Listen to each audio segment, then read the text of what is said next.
Assalamualaikum warahmatullahi wabarakatuh.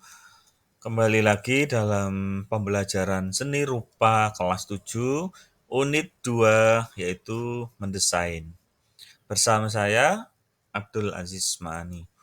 Dalam materi kali ini, kalian akan belajar yang pertama, bagaimana definisi mendesain. Kemudian yang kedua, mengenal jenis-jenis pola. Yang ketiga, mengenal ragam hias. Dan yang terakhir, mengenal ragam hias yang ada di Indonesia. Nah, definisi mendesain. Apa itu mendesain? Mendesain adalah kegiatan membuat desain atau membuat sebuah rancangan pola.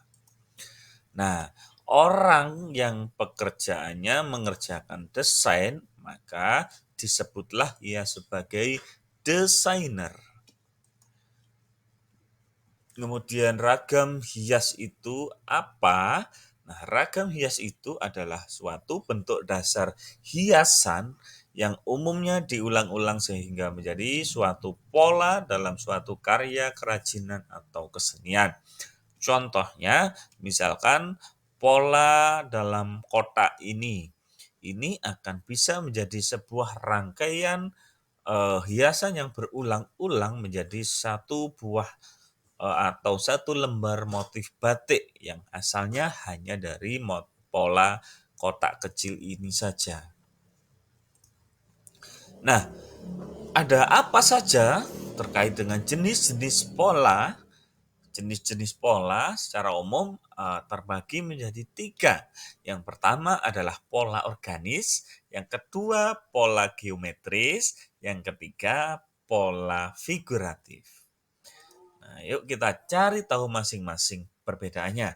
Yang pertama, pola organis. Pola organis itu merupakan pola yang berasal dari bentuk-bentuk yang menyerupai atau terdapat pada daun, pohon, bunga, hewan, dan lain-lain. Jadi kesimpulannya, pola organis bisa saja terbuat dari pola flora dan fauna. Yang kedua, pola geometris. Pola geometris terbentuk atau berkaitan dengan bentuk atau bangun datar. Bisa dari bentuk geometris atau bangun-bangun datar yang ada seperti halnya lingkaran, persegi, segitiga, dan belah ketupat atau yang lainnya. Bisa juga terbentuk dari unsur-unsur garis, ya, garis zigzag, garis spiral, dan garis-garis yang lainnya. Yang ketiga, pola figuratif. Apa itu? Pola figuratif adalah pola yang terbentuk dari unsur manusia. Nah, dalam pembuatannya, teknik untuk membuat ragam hias secara umum terdiri dari dua. Yang pertama disebut teknik setilasi, yang kedua disebut teknik deformasi. Apa perbedaannya? Yuk kita cari tahu. Yang pertama, teknik setilasi.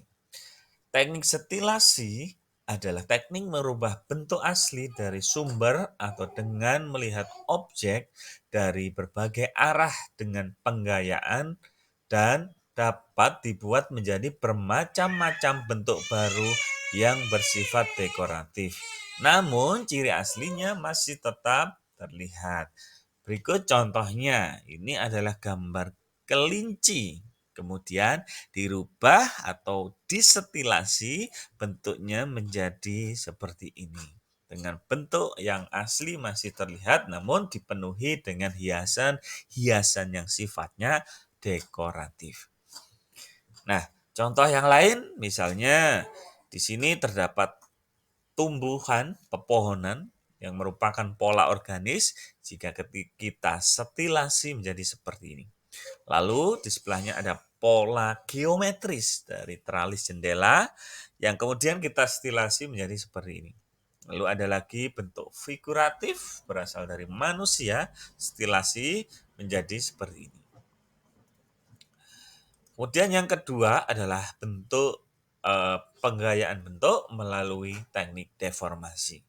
Cara dalam menggambar atau merubah bentuk asli dari sumber atau dengan melihat objek dengan berbagai arah, dengan menyederhanakan struktur maupun proporsi bentuk aslinya menjadi sesuatu yang baru dan kesan karyanya terlihat lebih sederhana dengan proporsi yang berbeda dari objek aslinya. Berikut ini contohnya dari sebuah gambar kupu-kupu kemudian dideformasi menjadi bentuknya lebih sederhana seperti ini. Ada perubahan struktur bentuk aslinya menjadi bentuk yang lebih baru. Nah, berikutnya ragam hias yang terdapat di Indonesia. Begitu banyak sekali, bahkan setiap wilayah provinsi yang ada di Indonesia masing-masing punya keunikan ragam hias yang khas dari daerahnya. Berikut contohnya adalah ragam hias dari daerah Sumatera. Berikut ragam hias dari Jawa. Berikut ragam hias dari Kalimantan. Berikut ragam hias dari Bali. Berikut ragam hias dari Papua. Dan masih banyak ragam hias dari provinsi-provinsi yang ada di wilayah Indonesia lainnya. Demikian presentasi materi kali ini. Selamat belajar. Sekian. Wassalamualaikum warahmatullahi wabarakatuh.